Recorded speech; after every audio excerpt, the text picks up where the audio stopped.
قل يا عبادي الذين أسرفوا على أنفسهم لا تقنطوا من رحمة الله. بسم الله الرحمن الرحيم. السلام عليكم ورحمة الله وبركاته. الحمد لله على إحسانه وشكر له على توفيقه وامتنانه. أشهد أن لا إله إلا الله وحده لا شريك له تعظيما لشأنه، وأشهد أن محمدا عبده ورسوله الداعي إلى رضوانه صلى الله عليه وعلى آله وأصحابه وإخوانه. أما بعد، يا أيها الذين آمنوا اتقوا الله حق تقاته ولا تموتن إلا وأنتم مسلمون. Jemaah sekalian, teman-teman, hafizani wa hafizakumullah. Alhamdulillah, kembali Allah Subhanahu wa taala pertemukan kita di majelis ilmu dalam keadaan sehat walafiat, dalam keadaan kita senantiasa menegakkan ubudiyah kepadanya.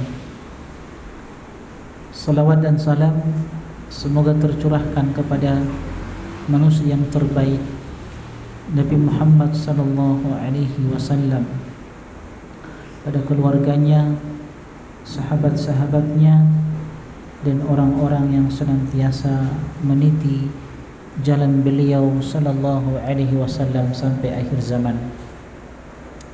Teman-teman rahimani wa rahimakumullah, insyaallah di kesempatan sore yang berbahagia ini kita akan kembali melanjutkan kajian kita dari pembahasan kitab Sahihul Ahadithul Qudsiyah, Sahih Hadits Qudsi atau hadits-hadits qudsi yang sahih yang diriwayatkan oleh Nabi Muhammad sallallahu alaihi wasallam, karya Syekh Abu Abdullah Mustafa Al-Adawi hafizahullah ta'ala.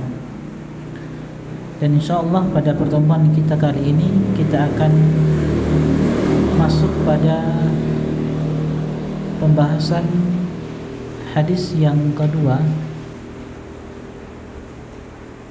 tentang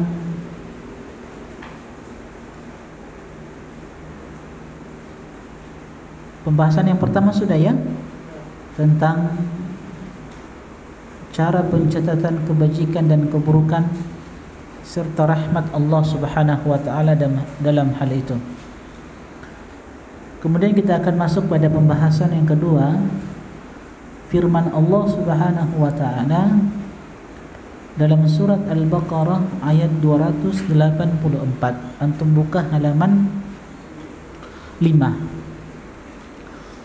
Allah Subhanahu wa taala berfirman, wa in tubdu ma fi anfusikum aw tukhfuhu yuhasibukum bihillah. Dan jika kalian menampakkan apa yang ada di dalam hati kalian atau kalian menyembunyikannya, niscaya Allah Subhanahu wa taala akan membuat perhitungan dengan kalian tentang perbuatan kalian tersebut. Kemudian di dalam hadits qudsi dari sahabat Ibnu Abbas radhiyallahu ta'ala anhuma, beliau menuturkan, lamma nazalat hadhil ayatu wa in tubdu ma fi anfusikum aw tukhfuhu yuhasibukum bihillah, ketika ayat ini turun tentang firman Allah Subhanahu wa taala, dan jika kalian menampakkan apa yang ada di dalam hati kalian atau kalian menyembunyikan, niscaya Allah Subhanahu wa taala akan membuat perhitungan dengan kalian tentang perbuatan tersebut. Qala, beliau mengatakan, dakhala qulubahum minha syai'un lam yadkhul qulubahum min syai'. Faqala an-nabiy sallallahu alaihi wasallam qulu sami'na wa ata'na wa sallamna. Qala fa'alqa Allahu al-imana fi qulubihim fa'anzalallahu ta'ala la yukallifu Allahu nafsan illa wus'aha laha ma kasabat wa 'alayha ma iktasabat Rabbana la tu'akhidna in nasina aw akhta'na. Qala qad fa'altu Rabbana wa la tahmil 'alaina isran kama hamaltahu 'ala alladhina min qablina. Qala qad fa'altu waghfir lana warhamna anta maulana. Qala fa'altu. Maka masuklah pada hati mereka rasa keberatan di dalam diri-diri sahabat-sahabat Nabi sallallahu alaihi wasallam karena ayat tersebut. Ayat yang mana? Firman Allah Subhanahu wa taala dalam surat Al-Baqarah 284. Maka Nabi sallallahu alaihi wasallam bersabda, ucapkanlah, kami dengar dan kami patuh dan kami berserah diri kepada Allah Subhanahu wa taala. Kemudian Allah Subhanahu wa taala memasukkan keimanan dalam hati mereka. Lalu Allah Subhanahu wa taala menurunkan ayat ini. Allah Subhanahu wa taala tidak membebani seorang melainkan sesuai dengan kesanggupannya. Ia mendapatkan pahala dari kebaikan yang dia usahakannya dan mendapatkan siksa dari kejahatan yang dia kerjakannya. Maka mereka berdoa, wahai Rabb kami, janganlah engkau hukum kami jika kami lupa atau kami bersalah. Al-Baqarah 286. Ketika mereka meminta berdoa kepada Allah Subhanahu wa taala, maka Allah berfirman, aku telah melakukannya. Kemudian mereka meminta lagi kepada Allah Subhanahu wa taala seraya berdoa, wahai Rabb kami, janganlah engkau bebankan kepada kami beban yang berat sebagaimana engkau bebankan kepada orang-orang sebelum kami. Maka dia Allah Subhanahu wa taala berfirman, qad fa'altu, sungguh aku telah melakukannya.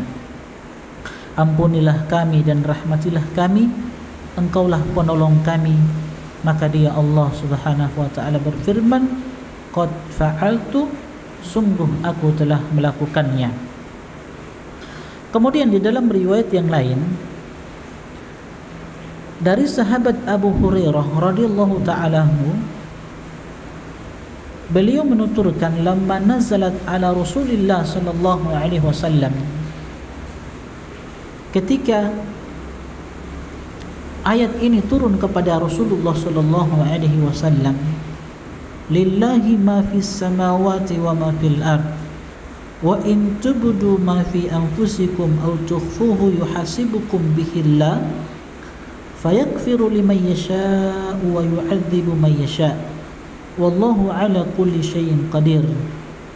Ketika ayat ini turun kepada Nabi sallallahu alaihi wasallam, kepunyaan Allah Subhanahu wa taala segala apa yang ada di langit dan apa yang ada di bumi, dan jika kalian menampakkan apa yang ada di dalam hati-hati kalian atau kalian sembunyikan hal tersebut, niscaya Allah Subhanahu wa taala akan membuat perhitungan dengan kalian tentang perbuatan kalian tersebut. Qala, maka Abu Hurairah radhiyallahu ta'ala mengatakan, fashtadda dhalika ala ashabi Rasulillah sallallahu alaihi wasallam fa'ataw Rasulullah sallallahu alaihi wasallam thumma baraqu ala ar-rukabi faqalu ay Rasulullah kulifna minal a'mali ma nutiku as-salata was-siyama wal-jihada was-sadaqah wa qad unzilat 'alaika hadhihi al-ayatu wa la nutikuha. Qala Rasulullah sallallahu alaihi wasallam, aturiduna an taqulu kama qala ahlul kitabaina min qablikum sami'na wa asayna bal qulu sami'na wa ata'na ghufranaka rabbana wa ilaikal masir. ketika ayat ini turun kepada mereka, kepada Nabi sallallahu alaihi wasallam, maka hal ini terasa berat bagi sahabat-sahabat Nabi sallallahu alaihi wasallam. Maka mereka pun datang ke beliau sallallahu alaihi wasallam, kemudian duduk berlutut di hadapan Nabi sallallahu alaihi wasallam, seraya mereka mengatakan, "Ya Rasulullah, kami dibebani amalan-amalan yang kami sanggupi, solat, puasa, jihad, dan sedekah. Namun sekarang turun kepadamu ya Rasulullah ayat ini, dan kami tidak menyanggupi ayat tersebut." Maka Rasulullah SAW bersabda, "Apakah kalian hendak mengatakan sebagaimana kedua ahlul kitab berkata sebelum kalian, yakni Yahudi dan Nasrani, kami dengar dan kami langgar perintah Allah Subhanahu wa taala. Tetapi kata Nabi SAW, ucapkanlah kami dengar dan kami taat. Ampunilah kami wahai Rabb kami, dan hanya kepadamulah tempat kami kembali." Mereka berucap, "Kami dengar dan kami taat. Ampunilah kami wahai Rabb kami, dan hanya kepadamulah tempat kami kembali." Nah, ketika kaum tersebut mengucapkan hal tersebut, lidah mereka tunduk dengannya, maka Allah Subhanahu wa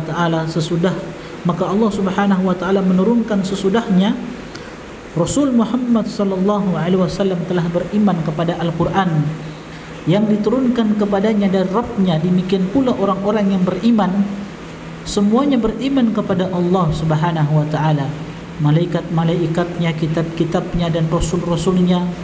Mereka mengatakan, kami tidak membeda-bedakan antara seorang pun dengan yang lain dari rasul-rasulnya.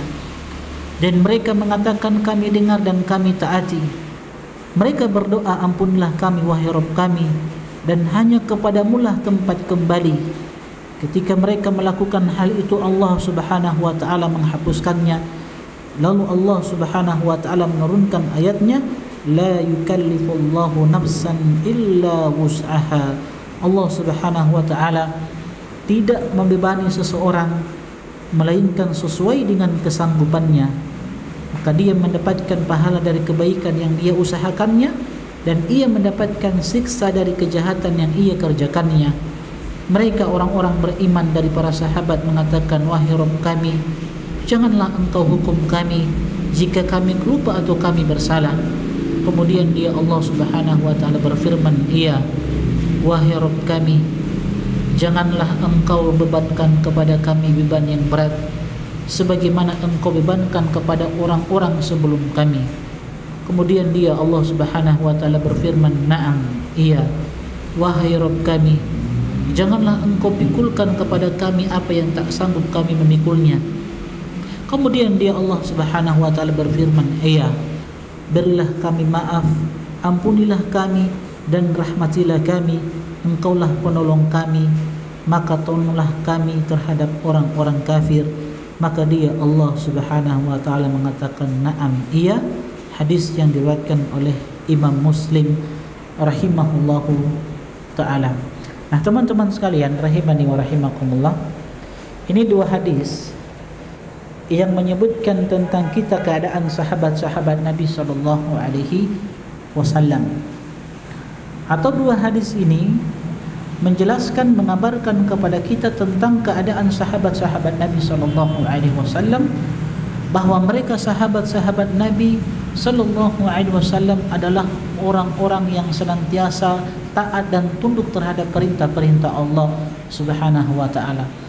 Ketika ayat ini turun kepada Nabi sallallahu alaihi wasallam, bahwasanya Allah Subhanahu wa taala akan senantiasa menghisap apa yang disembunyikan oleh hati-hati manusia dan apa yang ditampakkan, maka sungguh terasa berat bagi sahabat-sahabat Nabi sallallahu alaihi wasallam.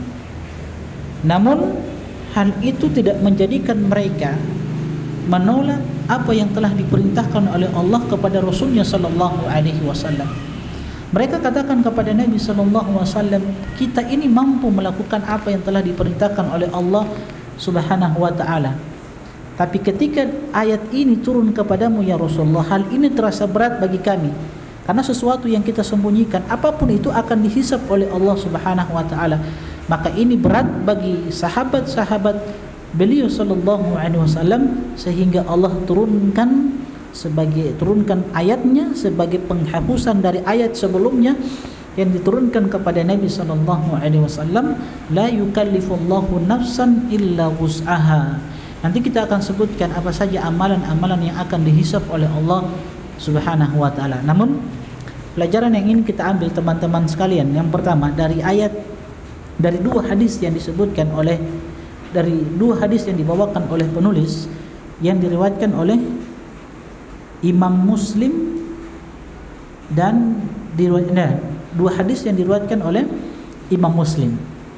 Pertama, yang ingin kita ambil dari dua hadis yang diriwayatkan oleh Imam Muslim tentang karakter sahabat-sahabat Nabi sallallahu alaihi wasallam yang begitu tunduk terhadap perintah Allah Subhanahu wa taala. Ketika ayat ini turun, sekali lagi sahabat-sahabat Nabi bukan menolak apa yang telah Allah perintahkan kepada beliau sallallahu alaihi wasallam, tapi sebagai manusia biasa beliau bertanya kepada Nabi mereka bertanya kepada Nabi sallallahu alaihi wasallam tentang ayat ini yang berat untuk mereka laksanakan. Tapi Nabi katakan, apakah kalian ingin mengatakan sebagaimana ahlul kitab Yahudi dan Nasrani mengatakan sami'na wa asaina ketika Allah turunkan perintah kepada mereka? Tapi ini sebenarnya ujian bagi sahabat-sahabat Nabi sallallahu alaihi wasallam. Tapi ingat sekali lagi, ini bukan penolakan dari sahabat-sahabat Nabi sallallahu alaihi wasallam terhadap perintah dari Allah kepada Rasulnya sallallahu alaihi wasallam. Sekali lagi, ini mengajarkan kepada kita tentang hebatnya ketaatan dan ketundukan sahabat-sahabat Nabi sallallahu alaihi wasallam ketika ayat diturunkan kepada Rasulullah sallallahu alaihi wasallam. Kita ingin ambil contoh teman-teman sekalian. Ada satu kisah yang berbicara tentang seorang wanita Ansoriyah, wanita yang sangat cantik luar biasa. Wanita ini dinikahkan dengan seorang laki-laki yang wajahnya itu sangat-sangatlah jelek. Orangnya miskin, hitam, pokoknya gambaran perawakan orang ini, sahabat ini sangat-sangat jelek sekali. Kisahnya adalah apa yang telah disebutkan oleh Anas bin Malik tentang seorang sahabat yang bernama Julaibib. Siapa Julaibib ini? Julaibib ini seorang sahabat yang miskin, tapi sahabat yang sangat luar biasa taat kepada Nabi sallallahu alaihi wasallam. Nah, Julaibib ini sebagaimana disebutkan oleh Anas bin Malik radhiyallahu taala anhu, bahwa kana yukthiru julusa indan Nabi sallallahu alaihi wasallam. Dia miskin, ya, hitam lagi, wajahnya buruk, pendek, tapi senantiasa duduk di majelis Nabi sallallahu alaihi wasallam, dan itu kebiasaan sahabat-sahabat beliau sallallahu alaihi wasallam. Nah, satu hari Nabi sallallahu alaihi wasallam melihat keadaan Julaibib, dan inilah seorang pendidik yang benar. Seorang pendidik yang benar itu senantiasa melihat keadaan murid-muridnya, bertanya bagaimana keadaannya, kalau ada masalah yang dihadapi diberikan solusi jalan keluar. Nabi SAW ketika melihat keadaan Julaibib, Nabi mengatakan, wahai Julaibib, ala tazawwajta? Maukah engkau menikah wahai Julaibib? Tapi Julaibib seorang yang tahu diri. Dia tahu beliau ini adalah orang yang miskin, wajahnya buruk, tidak tampan, sangat hitam, pendek lagi, sudah buruk rupanya, kemudian miskin lagi. Siapa yang mau? Makanya Julaibib mengatakan, man sayujawwijuni ya Rasulullah? Siapa yang mau menikah denganku ya Rasulullah? Idzan tajiduni kasidan. Kalau engkau ingin nikahkan aku, engkau akan dapati aku ini orangnya jelek, orangnya tidak bagus, aku miskin. Tapi lihat bagaimana jawaban Nabi SAW.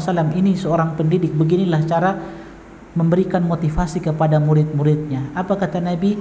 Lasta indallahi bikasidin, wahai Julaibib, engkau di sisi Allah bukan orang yang jelek. Qasid itu jamaah sekalian, teman-teman, hafidhani wa hafidhakumullah. Qasid itu orang yang tidak laku. Contoh misalkan ada laki-laki yang dia ta'aruf misalkan dengan seorang perempuan. Akhirnya wanitanya, akhwatnya menolak, gagal lagi. Dia ta'aruf lagi dengan wanita lain, gagal lagi, ditolak. Ta'aruf lagi, gagal terus. Sudah sekian kalinya, mungkin sudah 10 kalinya, 50 kalinya, terus gagal. Karena memang tidak ganteng orangnya. Hitam lagi. Sudah miskin, ya. Kemudian hitam, pendek, pedeto lagi. Masya Allah. Itu namanya qasid dalam bahasa Arab. Orang yang tidak laku namanya qasid. Jomblo-jomblo yang tidak laku itu namanya qasid. Maka Nabi SAW berikan motivasi, semangat kepada Julaibib. Kata Nabi apa? Lasta indallahi bikasid. Wahai Julaibib, engkau bukan orang yang tidak laku, bukan orang yang jelek. Engkau adalah orang yang mulia di sisi Allah Subhanahu wa taala. Ini adalah rekomendasi dari Nabi SAW. Ini juga jadi pelajaran teman-teman sekalian. Kalau melihat ada teman yang ditimpa kesusahan, ditimpa satu permasalahan, harusnya kita sebagai seorang teman, apalagi seorang pendidik, antum kalau punya murid, lihat murid ada masalah, ada problem, kasih solusi, berikan solusi, kasih semangat dia. Makanya kalau lihat teman ada masalah, ya, kalau dia sudah ta'aruf sudah sekian kalinya tapi tidak berhasil, gagal terus, kasih semangat dia. Jangan kasih patah hati, kasih semangat dia, kasih motivasi. Kalau perlu antum tawarkan adik antum seperti itu, atau kakak antum, atau tante antum, tawarkan. Iya. Lihat Nabi SAW, Nabi katakan lasta indallahi bikasid ya Julaibib. Julaibib, engkau bukan orang yang jelek, engkau bukan orang yang buruk di sisi Allah. Karena kenapa teman-teman sekalian Nabi katakan seperti itu? Karena kita tahu bersama, Nabi pernah bersabda, "Fa innallaha la yanzuru ila ajsadikum wala ila amwalikum." Allah itu tidak melihat rupa kalian. Allah itu tidak pernah melihat harta kalian. Ketika Allah memuliakan seorang hamba, Allah tidak pernah melihat pangkat jabatan, status sosialnya. Allah tidak pernah melihat gelarnya. Kedudukan kemuliaan seorang hamba itu tidak dilihat dari pangkatnya, gelarnya. Bukan semakin tinggi gelarnya profesor baru semakin mulia, tidak. Tapi kata Nabi SAW, innallaha yanzuru ila qulubikum wa a'malikum. Tapi Allah itu melihat hati-hati kalian, kemudian Allah melihat amalan-amalan kalian. Apa yang kalian perbuat untuk agama Allah Subhanahu wa taala, apa yang kalian perbuat untuk negeri akhirat kalian. Itu berangkat dari hati yang bersih. Lihat Julaibib. Julaibib seorang yang miskin luar biasa. Makanya para ulama menyebutkan tentang Julaibib ini dibahasakan dengan damim. Damim itu luar biasa buruknya. Antum kalau lihat ada orang yang hitam pendek, sudah miskin lagi, ya, jerawatan, pedeto, maka sulit untuk kita gambarkan kepada Julaibib. Mungkin Julaibib lebih buruk dari orang ini, lebih buruk daripada orang yang pendek, hitam, jerawatan, miskin, pedeto lagi. Ini Julaibib, keadaan Julaibib sangat-sangat buruk.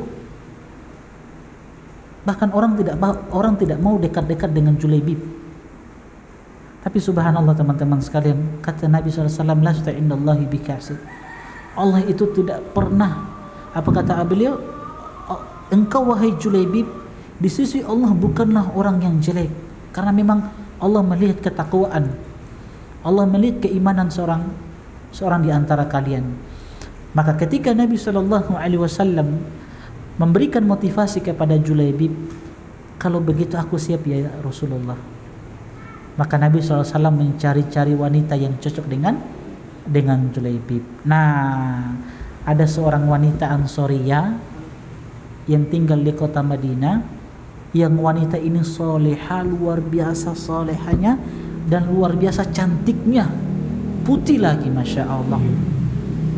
Maka Nabi SAW datang ke rumah orang tuanya.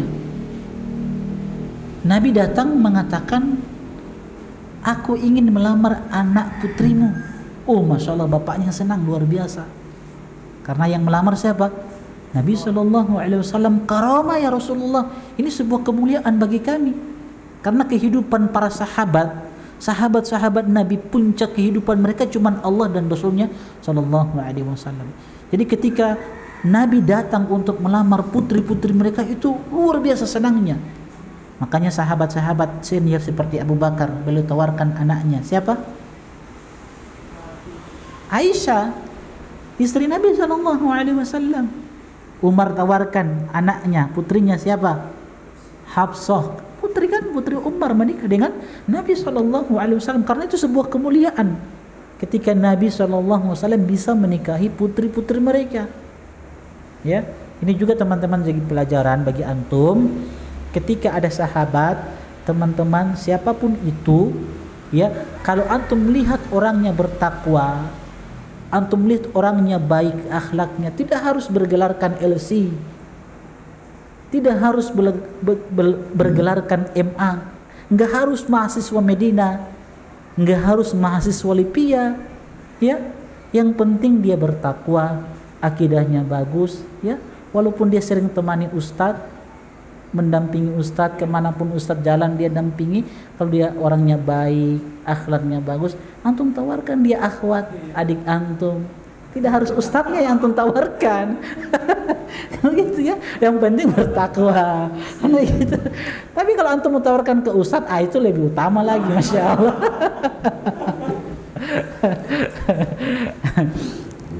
Ya, itu sebuah kemuliaan.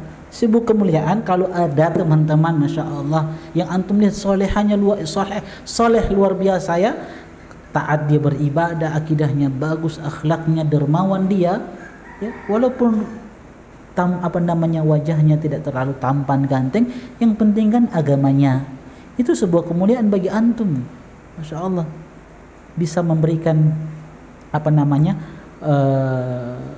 ke sahabat antum, adik antum, kakak antum, yang kemudian dia menjadi sahabat antum. Nah, orang tua dari wanita ini, dia katakan karaman ni'am, ini sebuah kemuliaan dan sebuah nikmat dari Allah Subhanahu wa taala. Manusia terbaik datang ke rumah kami ingin menikah dengan putri kami. Kata bapaknya perempuan ini, akhwat ini, kalau begitu aku akan sampaikan kepada orang tuanya. Tapi kata Nabi SAW, bukan aku yang ingin menikah dengan putrimu. Bapaknya heran, kaget. Siapa? Julaibib. Ketika bapaknya dengar bahwa yang diinginkan oleh Nabi adalah Julaibib, bapaknya itu terdiam. Mau angkat suara, ini Nabi yang datang melamar. Ya? Kalau begitu saya musyawarahkan dulu dengan mamanya kalau begitu. Ya, mudah-mudahan mamanya ridho. Oke. Nabi bilang, oke, silakan. Bapaknya pergi ke mamanya, ke ibunya akhwat ini. Dia sampaikan, Masya Allah, Nabi datang ingin melamar putri kita. Ibunya bahagia sekali, luar biasa. Karomah, ni'am, sebuah kemuliaan dan sebuah nikmat dari Allah Subhanahu wa taala. Tapi beliau datang melamar bukan untuk beliau. Untuk siapa? Julaibib. Itu ibunya katakan aneh. Aneh itu dalam bahasa Arab kalau kita terjemahkan, bagaimana ya respon antum menolak seseorang yang antum tidak sukai? Kira-kira apa bahasa antum? Bahasa yang tepat kalau bahasa kita di sini apa ya?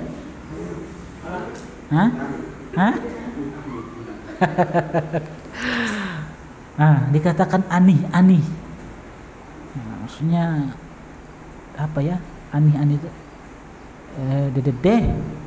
apa ya? Julaibib kan dikenal, Julaibib orang yang miskin, wajahnya tidak bagus, tidak tampan, hitam, pendek lagi, ingin menikah dengan putri kami yang cantik, soleha, dermawan, Masya Allah. Maka terjadi perbincangan antara ibunya dengan bapaknya. Tapi ini kan Nabi SAW yang datang ingin melamar. Maka perbincangan ini, diskusi ini, dialog ini didengar oleh putrinya, Masya Allah. Siapa yang kalian perbincangkan?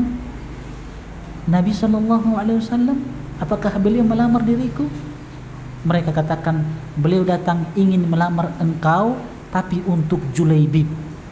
Coba lihat bagaimana ya. Ini yang kita ingin sampaikan sebenarnya syahidnya.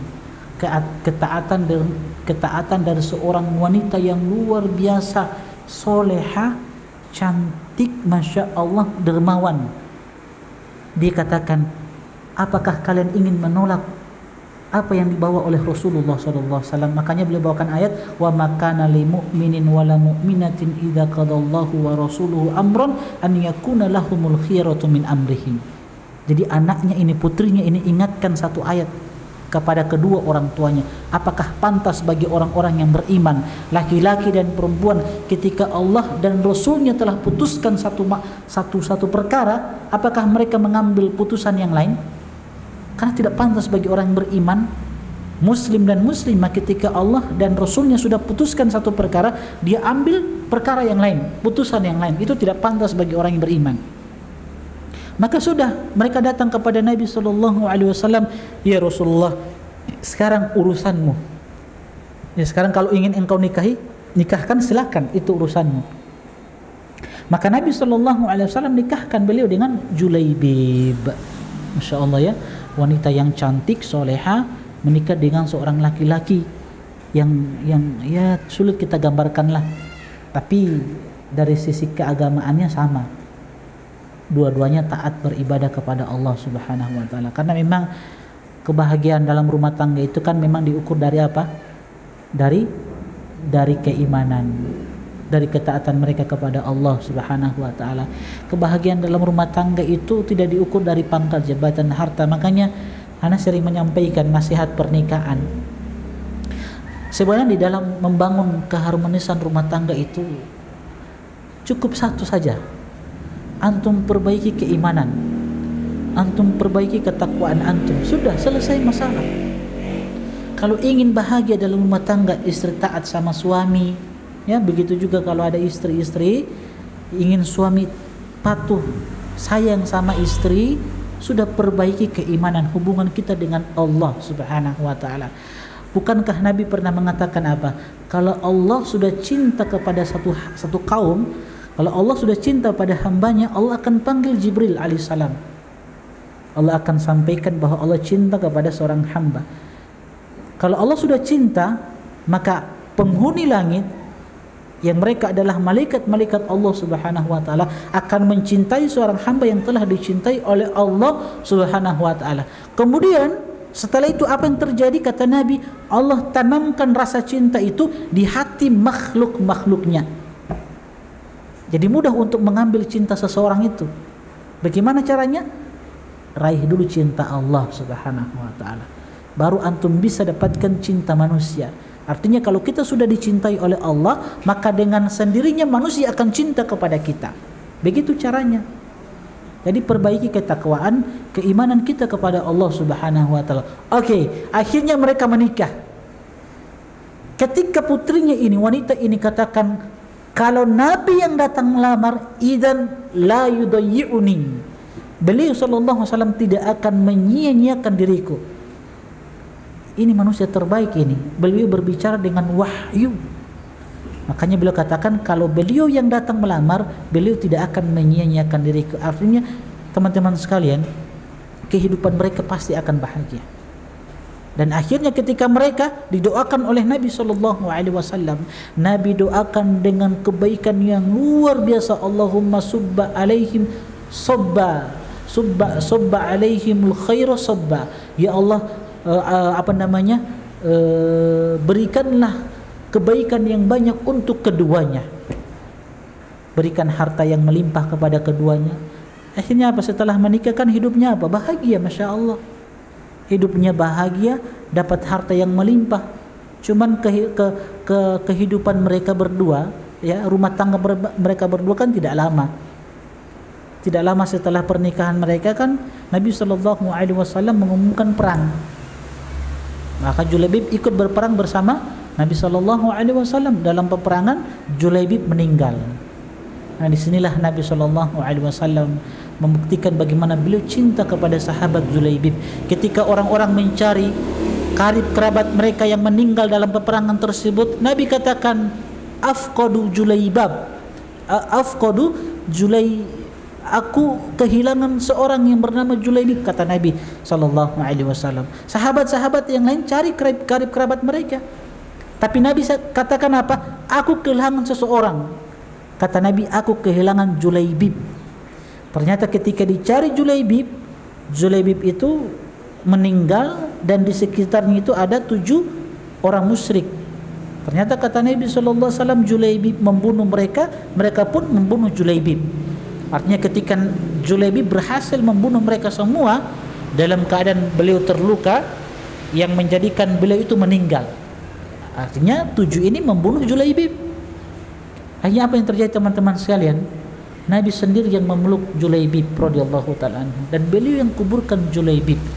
Maka Nabi mengatakan, ana minka wa anta minni.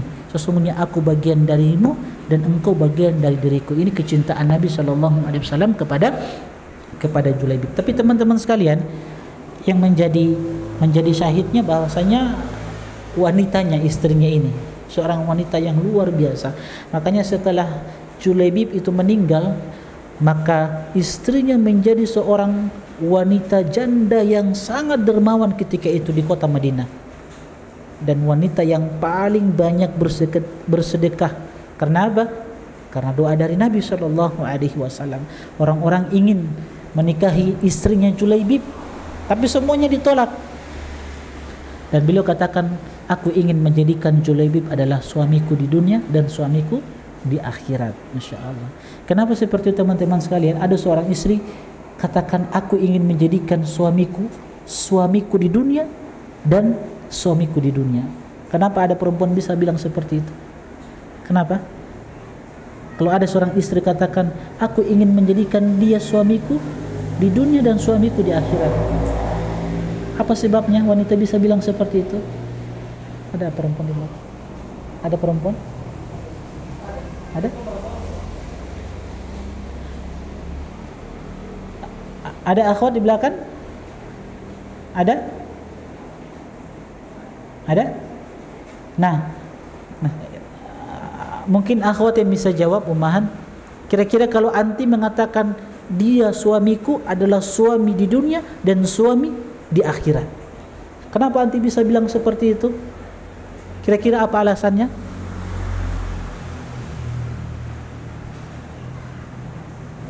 Ada mereka? Enggak ada? Ada? Ada? Ada mereka? Ada ya? Ada? Nah, kira-kira apa ya alasan anti bisa bilang seperti itu? Kalau ada seorang wanita katakan dia adalah suamiku di dunia dan suamiku di akhirat, kenapa dia bisa bilang seperti itu?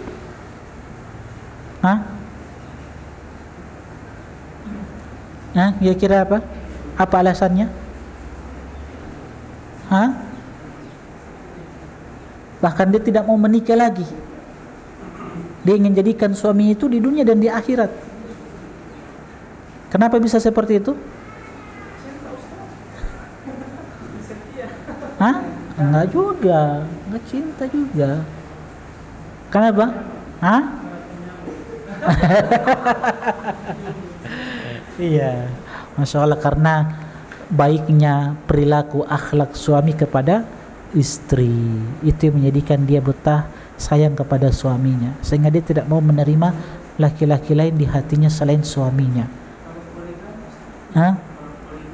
Kenapa poligami? Hah?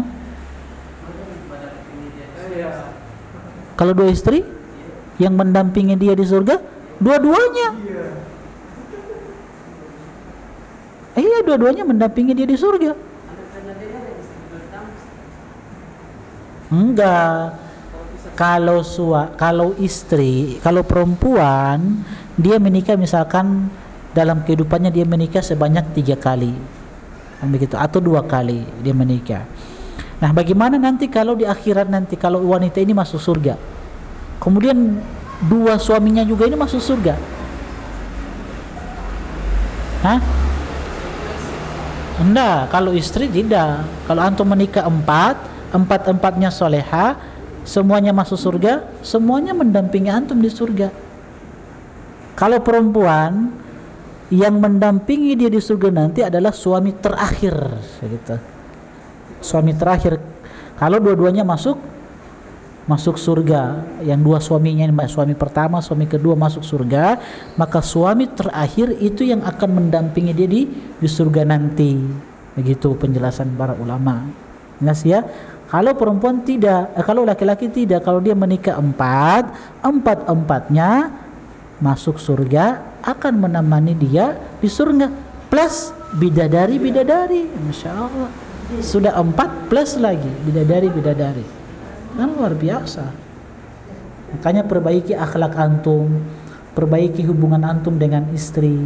Kalau ingin dia cinta sama antum, dia tidak bisa melupakan kebaikan antum, perbaiki akhlak antum ke dia, sayang dia, kasih hadiah kepadanya, ya, beri hadiah yang terbaik, hadiah yang dia sangat-sangat suka, gitu. Kasih hadiah yang terbaik untuknya, sesekali kasih hadiah, ya. Insya Allah kalau dia sudah cinta sama antum, kalau dia sudah sayang sama antum, dia akan carikan wanita lain untuk antum. Iya, insya Allah. Sahih? Betul kan? Nah, ya, Oke, teman-teman sekalian, ini sebagai faedah pertama yang bisa kita sampaikan. Insya Allah pada kesempatan selanjutnya kita akan sampaikan faedah selanjutnya. Wallahu ta'ala alam. Kita buka sesi tanya jawab saja ya. Insyaallah pada pertemuan selanjutnya kita akan sebutkan amalan-amalan hati yang akan dihisab oleh Allah Subhanahu wa ta'ala. Oke, sudah ya. Wassallallahu nabiyana Muhammad wa ala alihi wa sahbihi ajma'in. Subhanakallahumma bihamdik, asyhadu an la ilaha illa anta, astaghfiruka wa atubu ilaik. Assalamualaikum warahmatullahi wabarakatuh. قل يا عبادي الذين أسرفوا على أنفسهم لا تقنطوا من رحمة الله